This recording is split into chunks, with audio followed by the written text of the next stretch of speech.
Fala aí, Marvetes, Rodrigo aqui trazendo para vocês mais uma review de Agatha desde sempre, dessa vez do sexto episódio intitulado Um Ser Familiar. Então vamos nessa, né? O episódio já se inicia na sinagoga de Eastville durante o bar mitzvah de William Kaplan. Esse garoto aqui, interpretado pelo Joe Locke. E aí ele vai, canta, vai fazendo toda a cerimônia e depois tem a parte da festa mesmo. E aí tem uma hora que ele decide entrar numa tenda, né? Onde tem uma madame, né? Fazendo leitura de mãos. E ela é ninguém mais, ninguém menos que a própria Lilia Calderu, né? Então ela já conhecia, sim, o William. E aí, beleza. Ele fala que não quer que ela revele muito sobre o futuro, que ele ainda quer descobrir, né?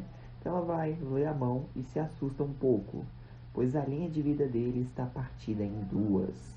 E ela tenta dizer que não, isso é refletindo mudanças e tal, mas então ela tem uma visão de uma carta, né? Que é a carta da Torre Caída. O William tá meio assustado, mas ela só pede para que ele aproveite, né, o momento, curta bem a festa e tal. E assim que o William sai, né, da tenda, ela pega um pedacinho de madeira e começa a desenhar. Então é revelado que foi a Lilia que colocou o sigilo no garoto. Então a festa continua meio normal, né? E aí que tá, a Lilia colocou esse pedacinho de madeira no casaco do William que esqueceu dentro da tenda. Então ela pede, né? Ela vai até a Rebecca Kaplan, que é a Rebecca Kaplan, né? Que é a mãe do William.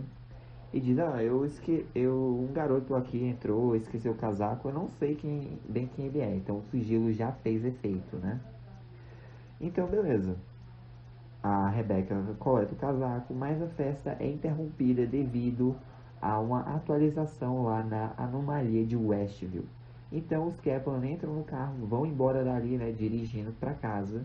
Então o William nota que o Rex está sendo desfeito. Enquanto isso a gente escuta trechos no rádio de episódios de WandaVision. Eis então que o carro em que eles estão, né, acaba meio que desviando de outro que estava saindo de Westview e bate com tudo numa árvore. É um acidente de carro e o William fica gravemente ferido. Seus pais vão buscar ajuda, né? Porque tem uma viatura ali perto. E nesse momento, nós escutamos, né, as vozes lá do Billy e do Tommy se despedindo da Wanda e do Visão para ir dormir, né? Quando o Rex é desfeito. Então, nesse momento, o William Kaplan realmente morreu e a alma do Billy Maximoff entrou dentro do corpo dele. Então ele reencarnou, né? Então, o Billy Maximoff agora está no corpo do William Kaplan, ou então Billy Kaplan, né? Eu vou ficar chamando ele de Billy a partir de então, ao invés de ficar, Billy Kaplan, Billy Maximoff. Não, vou ficar só chamando de Billy para não ter muita confusão, né? Então, o Billy, ele tá todo coberto de sangue e é acudido por uma policial, que é ninguém mais, ninguém menos que a própria Alice Wu, né? Então o Billy é levado pelo hospital, fica com a cabeça meio enfaixada, os pais ficam morrendo de preocupação, né? E ele começa a ele meio que ainda tem os poderes dele, de ler mentes, né? Só que aí que tá, o Billy não lembra nada da vida passada do Billy Kaplan, né? Então, eles deduzem que estão com amnésia. Então, aquela minha teoria de que o Billy reencarnou dentro do Kaplan e não lembra da vida dele no Rex, porque as memórias são todas bagunçadas, não é real. Na verdade, ele continua com as memórias dele do Rex, mas não lembra nada da vida do William Kaplan, justamente porque ele não é aquele garoto, ele só reencarnou no corpo dele. Mas enfim, o Billy recebe alta, né? Ele volta para casa, só que ainda está muito confuso, não está reconhecendo nada. E os pais dele, do Jeff e a Rebecca, estão cada vez mais preocupados, né? Pensando, meu Deus, eu quero nosso filho de volta, por favor, que ele volte ao normal. E tipo, isso tudo eles imaginando e o Billy lendo a mente deles, né? Ele meio que dá um grito pedindo para que eles parem de se preocupar. E ele sobe para o quarto para ver, né, se consegue reconhecer, ter alguma lembrança. Não dá certo, então ele se olha no espelho e aceita. Agora ele é William Kaplan. Então, beleza, temos um time skip de 3 anos, agora estamos em 2026. O Billy já tem 16 anos, né? E ele tá no carro com o namorado dele, o Ed. Eles estão lá se abraçando e tal, se beijando, comentando que um gosta muito do outro. E o Billy, sem querer, lê a mente do Ed, falando que planeja dizer que o ama, né? Só que aí ele meio que fala, ó, eu não sou o William Kaplan e tal. Olha, é. O que foi então? Basicamente o Billy se abre dizendo que o Ed é a única pessoa que ele realmente confia, se sente seguro. Ele mentiu para os pais dizendo que lembrava das coisas, sendo que ele não se lembra. E tudo para eles não ficarem preocupados, mas afinal de contas ele não é o William Kaplan, né? O Ed fica meio assim, então o Billy o leva para o quarto na casa dele e mostra, né, no laptop várias pesquisas e teorias que ele fez sobre a anomalia de Westview, que inclusive o governo, né, a SWORD, deu a desculpa de que foi um treinamento dos Vingadores que acabou falhando. Inclusive, numa das guias, né, abertas era um vídeo da Jennifer Cale, né, lá sobre tutorial de skincare e tal. O Billy até fecha. Bem bacana que ele realmente já conhecia as três antes, né? Mas enfim, basicamente ele fez várias pesquisas sobre a anomalia e parece que ninguém quer falar sobre o assunto, pelo menos ninguém que mora em Westview, né? Mas tem um cara no Reddit que ele encontrou que está disposto a falar. Então eles vão até o estacionamento, num lugar bem escuro durante a noite, bem isolado mesmo, para falar com o contato do Billy, que é ninguém mais, ninguém menos do que o Ralph Bonner. Para quem não lembra, né? Era aquele cara que estava sobre o programa de proteção lá do Agente Wu, que foi sequestrado pela Agatha e teve que se passar por marido dela, né? Ele também depois se passou pelo Pietro Maximoff e tal. Interpretado pelo... Putz, eu esqueci o nome do ator agora, perdão. Mas enfim, é o que interpretou Mercúrio lá nos filmes da Fox. E aí, beleza. O Ralph agora, né, meio que tá com outro nome, que é Randall, justamente para garantir o anonimato dele. E ele tá todo traumatizado com tudo que rolou em Westview. Ele fala sobre o trauma, sobre como a Wanda aprisionou, né, geral lá numa fantasia dela. Tipo, você ainda estava consciente, mas você não tinha total controle das suas ações, né? E aí o Billy e o Ed vão fazer mais perguntas, só que o Ralph, ele saca um spray lá, um repelente de bruxa, passa neles e confessa, né, que ele fez algumas coisas bem ruins. Tipo, ele sequestrou uma moça bem gente boa e prendeu ela no porão, no porão não, no sótão da casa dele, no caso ele tá se referindo a Monica Rambeau, né? Ele fala que ele envenena um cachorro, no caso o Spark, o Faísca, né? E essas coisas. Então o Billy questiona onde é que tá, né, a Wanda, o Visão, onde é que tá a família Maximoff. Porque o próprio Ralph admitiu, né, que ele também teve que se passar por tio, né, tio dos meninos, irmão da Wanda e tal. Ele pergunta, bom, o Ralph ele não tá tão preocupado quanto isso, porque a Wanda, ela morreu, né? Até onde a gente sabe, ela foi soterrada pelo Monte Wundagore. O Visão provavelmente foi desmontado pela Sword. E quanto aos gêmeos, né, o Billy e o Tommy estão desaparecidos. Só que a gente sabe que o Billy tá ali. Então, o próprio Billy, ele lê a mente do Ralph, que tá, por favor, não pergunta da Agatha Harkness, não pergunta. Ele vai lá e pergunta e o Ralph fica, ai, que droga!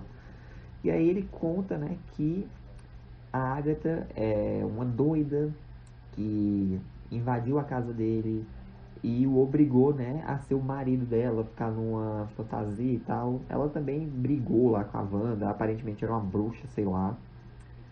E ela ainda mora em Westview, só que parece que ela ainda tá sob o feitiço da Wanda, né? Ela tá uma vizinha doida, biblioteira enxerida. E aí o Ralph se manda dali, não tem mais nenhuma informação que ele possa dar. O Billy volta para casa e ele começa a fazer várias pesquisas, né, sobre bruxas, enquanto ele escuta, né, a balada do caminho, a versão da Lorna Wu. E enquanto ele vai pesquisando, ele vai descobrindo mais sobre o passado da Agatha Harkness, né? Ele vai em vários sites, várias fontes, a Bruhapedia mesmo. E aí, beleza. Ele vai juntando as pistas, acaba encontrando um artigo lá sobre o caminho das bruxas e a música vai lá. Tipo, eu vou te encontrar, eu vou te encontrar, eu vou te encontrar. E o caminho tá dizendo que no final você pode encontrar o que tá perdido, né? E o Tommy tá perdido. Então, justamente, o Billy vai tentar fazer isso, né? Encontrar o irmão. E ele vai, pega o carro, vai dirigindo até Westview e ele lê sobre o feitiço de libertação. Mas para isso ele vai precisar, né, de um item pessoal da pessoa que ele quer libertar. E aí ele manda mensagem pro Ed que agradece, né, por ter que confiar nele, por deixar fazer companhia e tal. E o Ed inclusive manda um emoji de coração negro. Então, talvez, talvez a Real Vidal não seja a membra, né? Não seja o membro que estava faltando, a integrante restante do clube da Agatha. E sim o Billy. Pense nisso, né? E a Lilia não pôde escrever o nome dele justamente por causa do sigilo. Nem ela, nem ele lembrava. Ele não podia falar o nome. Tipo, beleza, uma pessoa normal, tipo a senhora Sharon Davis, ela saberia qual é o nome dele. Mas os outros não. E por isso que ela desenhou lá um coração preto, né? Mas, enfim. O Billy invade a casa. Ele nota, né, que a Agatha tá conversando sozinha na sala. Então, aquilo no primeiro episódio não era a Real Vidal conversando com ela. Era só uma alucinação da Agatha, pelo que a gente tá vendo, né? Ele pega o broche dela, só que faz muito barulho. Então nós temos basicamente o que rolou no primeiro episódio, só que com o ponto de vista do Billy, né? Ele é perseguido pela Agatha, que se joga, se estira pelo chão. Ele não foi atropelado pela senhora Davis, na verdade ela só abriu a porta do carro e ele acabou tropeçando. E ele não foi levado para uma delegacia para ser interrogado, não. O interrogatório foi na sala da casa da Agatha. Ela, obviamente, né, estava descrevendo as coisas lá de uma forma aleatória, não estava muito bem ouvindo o que o Billy estava dizendo. Só até a parte em que ele menciona o caminho, aí parece que ela ficou um pouco lúcida. Ela ficava olhando para o quadro, né, achando que era a janela onde a Rio estava do outro lado. Ela mostrava as fotos dos canteiros de rosa, achando que era o corpo da Wanda, né, mas não era. E aí, beleza. O Billy, ele tenta lançar o feitiço de libertação nela. Tem um certo efeito, mas antes que ele consiga concluir 100% o feitiço, a Agatha o amarra lá e prende ele no armário como refém. Então, tem tudo que rolou lá. A Agatha consegue se soltar do feitiço de libertação. Ela encontra o jovem e tal, blá blá blá. Tudo que rolou lá no final do primeiro episódio e no começo do segundo. E aí ela pergunta, né, qual é o nome desse moleque, que é muito poderoso, ele conseguiu desfazer um feitiço da feiticeira escarlate, e o porquê ele quer no caminho, né? Quer que esse jovem quer, ele diz que o nome dele é William Kaplan, né? Mas, por causa do sigilo, ela não entende. Ela pergunta de novo e ele diz Billy Maximoff. Novamente ela não escuta. Então, finalmente voltamos pro presente. Lá no caminho, a Agatha, ela sobreviveu, né? Ela rasteja para fora da lama. E o Billy nota que na mão dele, né, aquela madeirinha com o sigilo se partiu. Ele deixa cair no chão. E aí, tipo, a Agatha o reconheceu, né? Pergunta o que ele quer, né, no caminho e tal, já que ele é muito poderoso. E o Billy comenta que o poder não é o que interessa a ele. Ela, você é muito igualzinho a sua mãe, né? A Jen, a Lilia, elas se foram, você as matou ali. Não, não, eu não sou como você. Ela, é bom te ver, você sobreviveu afinal de contas. Mas tem certeza que não é como eu? Você aproveitou o receptáculo perfeito, vazio daquele garoto e entrou. Você sobreviveu, nós podemos chegar ao fim do caminho juntos. E o Billy responde que não precisa da Agatha, né? Mas ela diz, tem certeza? Você não consegue controlar direito seus poderes quando fica irritado. Você acabou de provar isso. Mas afinal de contas, se você não quer poder, o que você quer? Talvez encontrar a mamãe querida? E ele, não. Ela, talvez o seu papai desmontado. E ela realmente percebe que não é isso também. Ela, ou talvez... lembrei, você é gêmeo, não é mesmo? Tá procurando irmãozinho? E aí o Billy fala, né, que não teve notícias, não sabe onde tá o Tommy, mas ele sente a presença do irmão, né? Então ele quer uma forma de encontrar o Tommy. De certa forma é bem bacana isso, né? Porque beleza, podiam pensar, quer a mãe ou o pai? Não, ele quer o irmão gêmeo dele. Eles têm uma conexão, então faz sentido essa ser a busca do Billy, né? E aí a Agatha diz, enfim, a nossa próxima aprovação espera, né? Vamos. E antes que ela possa seguir, né, o Billy meio que segura o braço dela e diz, ó, se a gente for fazer isso juntos, saiba, Eu não confio e nunca vou confiar em você. Ela, que seja, o caminho não é pra garoto gente boa mesmo. E ele comenta que ele não é tão boa pessoa assim. E assim se encerra o episódio, né, gente? Foi muito massa, eu gostei desse episódio. De longe foi o melhor da série. Mas é isso. Inclusive, aí vem uma curiosidade. Quem dirigiu esse episódio foi a Gândia Monteiro, uma brasileira. Então foi bem bacana, né? Mas é isso, gente. Faltam só 3 episódios pra Agatha Desde Sempre acabar. Essa série me surpreendeu, porque eu não tava dando a mínima pra ela, mas até então tem sido bem legal. Espero que continue nesse ritmo, né? Se não me engano, vão ser só mais 2 episódios e o último vai ser um especial sobre o passado da Agatha, enfim. Eu sei que os 2 últimos episódios, né, o 8 e o 9, vão sair dia 30 de outubro. E o outro vai sair quarta-noite, né? Mas é isso, essa foi a review, espero que tenham gostado. Deixa um like, se inscreva no canal, te ensino para não perder nenhum vídeo novo. Fica com Deus coração, Jesus te ama. Um forte abraço, até a próxima e falou! Oh, I'm gonna do this on my own. No point in blaming you, you did not know.